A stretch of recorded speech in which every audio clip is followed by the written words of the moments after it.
से हम लोगों ने प्रयास किया है। इस समय हम लोग बच्चों की शिक्षा के लिए निःशुल्क सेवा में इलाहाबाद में 32 बच्चों को रखा है, जिसमें से कुछ बच्चे सिलेक्शन ले चुके हैं, एक बच्चा का ज्वाइनिंग होने वाला है।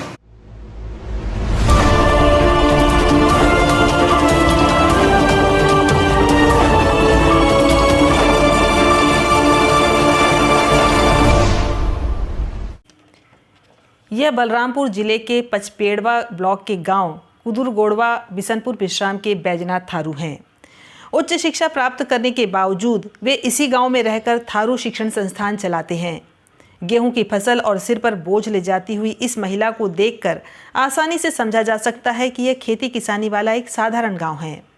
इस गांव में थारू जनजाति के लोग रहते हैं, जिनकी जिंदगी को करीब से जानने की कोशिश करने पर पता चलता है कि शहरों के संपर्क मार्ग से जुड़ा होने के बावजूद अभी यहाँ बहुत सी ऐसी सुविधाएं नहीं हैं जो मनुष्य के लिए आवश्यक हैं। हालांकि सरकार ने थारुओं के उन्नयन के लिए कई योजनाएं चलाई, लेकिन इनकी स्थिति को देखते हुए ये बहुत नहीं है।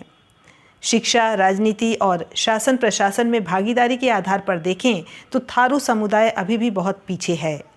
गांव में उनके पारंपरिक मिट्टी के घर बहुत कम हो गए हैं। उनकी जगह ईंट की पक्की जुड़ाई वाले मकान खड़े हो गए हैं। लेकिन गांव के लोग बताते हैं कि बेरोजगारी और गरीबी कम नहीं है। कुछ लोग ज़रूर दूर दराज नौकरी के लिए गए हैं, लेकिन आमतौर पर वापस गांव कम ही आते हैं। अपने समाज की इन्हीं चुनौतियों का सामना करने के लिए बैजनाथ थारू ने थारू शिक्षण संस्थान की नींव रखी। आइए जानते हैं उनका जीवन संघर्ष, कैसे उन्होंने इस काम की शुरुआत की और उनकी क्या उपलब्धियां रहीं। मेरे माता पिता जब से जाने लायक हुए तब से मजदूरी करते थे। यहाँ पे बहुत सारी सुविधाएं नहीं थी, किसी प्रकार से घर से बाहर निकल पाते थे और इधर उधर दूसरे के खेतों में काम करके अपना पेट पालते थे, भरण पोषण करते थे। इसी तरह अपने बच्चों को पालते भी थे। 4 भाई और एक बहन थी जिनका शादी हो चुका है। पढ़ाई नहीं की है और सब भाई पढ़ाई किए हैं, जिसमें से मैं सबसे ज़्यादा पढ़ा हूँ। आप कितना पढ़े? मैं बीटेक और बीटीसी, बीटेक मैकेनिकल इंजीनियरिंग। तो आपने कभी जॉब की नहीं सोची? जॉब नहीं सोचा, हमने बाहर जाने के लिए नहीं सोचा। अभी शुरू से नहीं किया कि बाद में छोड़? मैं शुरू से नहीं किया।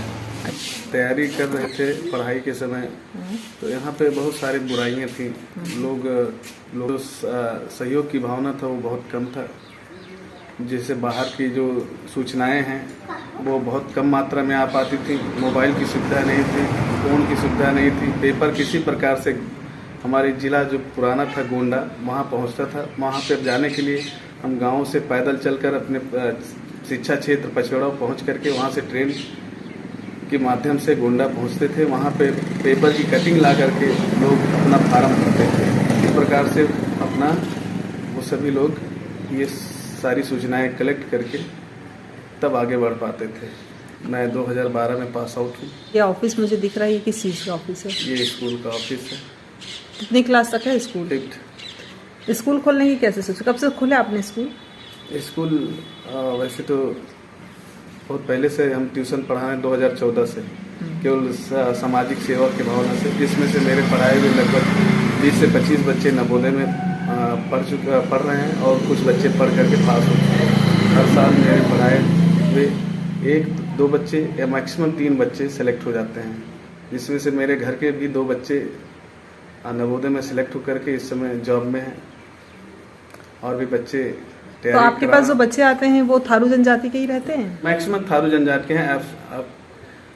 बाई चांस में 1-2 बच्चे आ जाते हैं। तो आपका एक मिशन है कि आप उस अपनी कम्युनिटी को प्रशिक्षित करें, आगे बढ़ाएं, उनको नौकरी मिलाएं। आप जब पढ़ते थे या आप जब छोटे थे तब यहाँ पे शिक्षा का उस तरीके का उस स्तर का नहीं था। कोई मतलब दिशा चेंज करने वाला नहीं था कि भैया आप कहाँ जा रहे हो। मैंने एक बार बोल दिया कि इधर जाना है, बस चले जाना है। अपने मन से जहाँ पहुँच पाते थे पहुँचते थे। वो बीच में कोई रोकने टोकने वाला नहीं था कि आप सही कर रहे हैं गलत कर रहे हैं।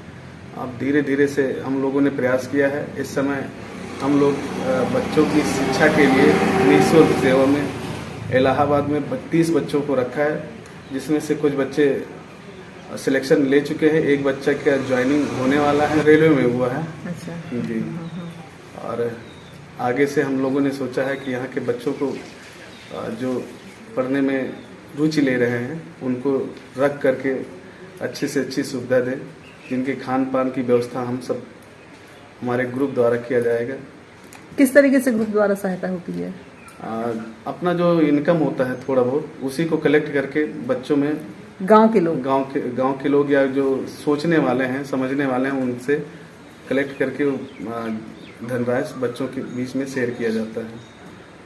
तो इस गांव के 30 बच्चे वहाँ पर रह रहे हैं? इस गांव के नहीं, पूरे मतलब थारू समाज के जितने गांव हैं उसमें से भी बच्चे रहते हैं। जैसे इधर बहुत कम सुविधा वाला नरेवा, सड़नी, मरनी, गोरनी, पुकुरवा, भौरीशाल, इधर आने जाने की रास्ते नहीं है। इधर मोतेहरा, सुनगरहा, ये बहुत सारे गांव ऐसे हैं जहाँ पे आने जाने की रास्ते नहीं है। वहाँ के बच्चे पढ़ाई कैसे करते हैं स्कूल की?